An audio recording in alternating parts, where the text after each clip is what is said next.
We are in West Portland, and I'm hearing the speakers talk about the fact that I am now outshining the Member of Parliament from West Portland, Darrell Vaz. But I want you to understand something.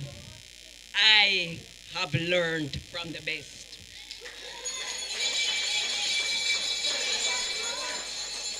As a Member of Parliament, he is one of, if not the best Member of Parliament this country has ever seen. He took a parish that nobody even knew about and put it on the map. Everything that I've learned about politics, I've learned from him. And he's not egotistical, and the fact that he's saying that the student is now on the level or better than him is testament of his leadership. He is one of the best ministers in Dr. Andrew Michael Honey's cabinet. What he has done in the short time in one of 4 ministries, it's 4 years, in the transportation system, we have our people being able to get up and have reliable bus service to get home, to work, to school. Labor rights.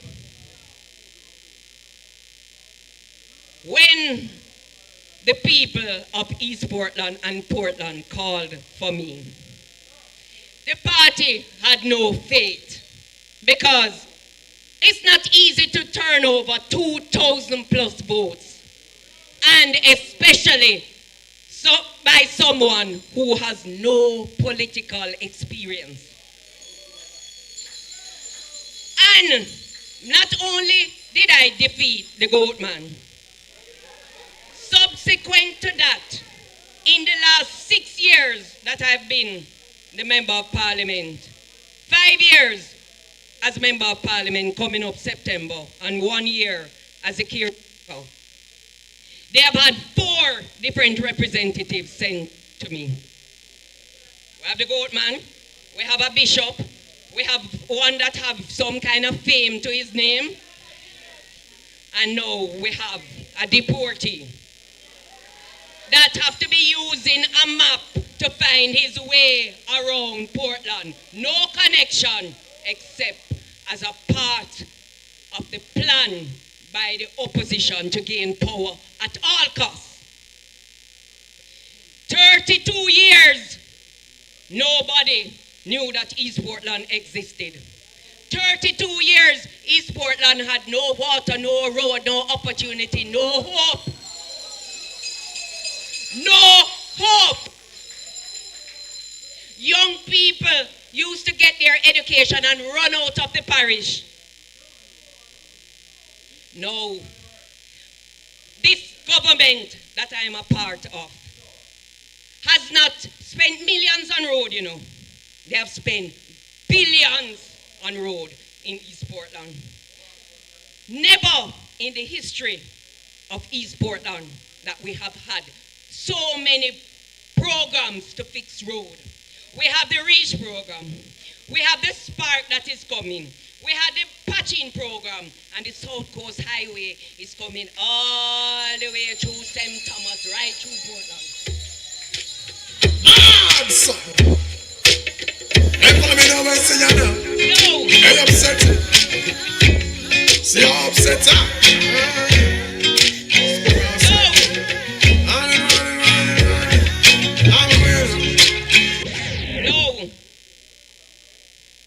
Road is one of the #1 cry in East Portland because some of the roads, not even donkey could walk on them. And as much road as we fix is as much road that needs to be fixed. But it is impossible to fix 31 years of neglect in 5 years. Impossible. The entire budget for the entire island would have to be spent in Portland for that to happen. But if you look on what has happened in the last 5 years, you can be assured that within the next 5 years, we will almost reach where we want to reach. Now, I am here to give an account of my stewardship in my seat. This is what Era Council is about. I've spoken about roads. I want to tell you that my free mammogram program, 200 women were able to go into Kingston this year to get their breast checked. Cancer, breast cancer in particular, if you catch it early, it's one cancer that you can cure. And I'm urging all in here who have not done it, wait till October and join us. I have a lady right now that has breast cancer that is showing, and I have to be spending to help her, but you need to catch it early. I see where too many people are having cancer, and I'm urging the women to get tested. We spent over 9 million on education. Carter Park, when I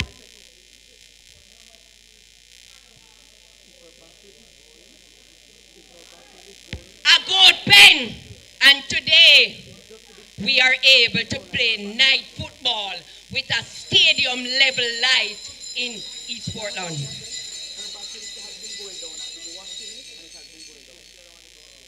This government understands sports and education, and I am urging the youths in Portland, because we take Portland as one. East and West is only for purposes of election. Together, my husband and I are steering Portland. I am urging the youths to take advantage of the HEART program and get yourself certified and upskill, so that when the Boundbrook begins and is completed, you will be ready for the jobs that this unprecedented development will bring to our parish. You have no excuse.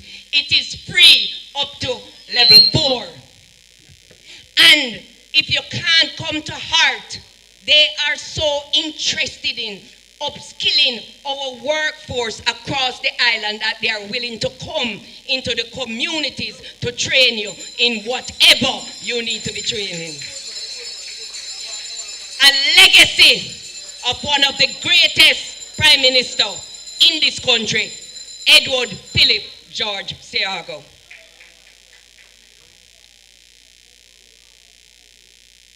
I want to announce today that Norwich Heights,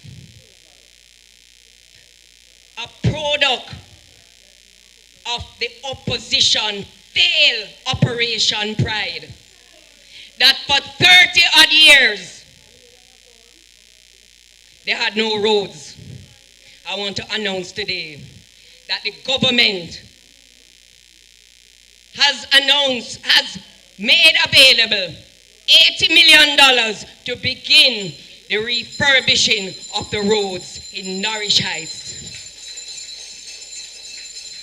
Papers are signed and we are ready to roll. But I want to give you a backstory to this development with hundreds of people. When I got there, they did not have water in their pipes. And with this government and the action team, we were able, Norwich Heights has water once per week. And many people would say once per week is nothing, but you can imagine no water as opposed to once per week. Nobody don't born big, and everything will take time. This government is working to ensure that water is in the pipes of every citizen, but it is impossible to upgrade a system in 5 years. The population has grown, and over the 30-odd years, they did nothing to capitalize on the water that is flowing freely in Portland and the rain that the Lord sent down on us. We are making use of that and taking advantage of that despite the joke that we have been in. So, I want to come to one thing, which is the most important thing for us now. And several speakers have spoken about it. A united Jamaica Labour Party is unstoppable. You hear what I said? A united Labour Party is unstoppable. I know we've been having challenges. And the thing about it, you know, the Jamaica Labour Party, which is a difference from the other side, everybody's allowed to have their opinion. We don't follow like sheep. I want to say to you tonight, this election, as the mayor has said, is one of the most important elections in our history. We're not going back. We're not going back to the days when we have to stand up outside people's door, knocking and with our hand out, begging for funds, for roads, and all the things that we need, and what should be made available to the citizens of our country. We're doing it ourselves because of the fiscal management of this government. Let us unite. Runners, indoor, outdoor, cluster. Get your 1 in 20s. Canvass your list. Do your hot canvass over and over. Pretend like you know that the government will call the election next week, because there's no more time to waste. The election is due September, but it is at our Prime Minister's discretion to call it whenever he chooses. Let us not be caught without our lamb's trim and ready to roll. It is not if and or must or maybe that this government is not only the best government in this country, but that this government will return for the 3rd term. But we only can do that if the JLP family unite from Negril Point to Rocky Point. From one end of the island to the next, we have to put aside, because this is not about us. This is about the future of our children and the future of this country. Our forebears charted a course to ensure all of us can be in here wearing our colors freely. And we must ensure, it is up to us to ensure that we leave a better Jamaica than the Jamaica we find. So, my Portland family, my JLP family, as this band says, we, the Jamaica Labour Party, we choose Jamaica, and we are going to keep choosing Jamaica, and we are going to ensure victory and prosperity for all. God bless you.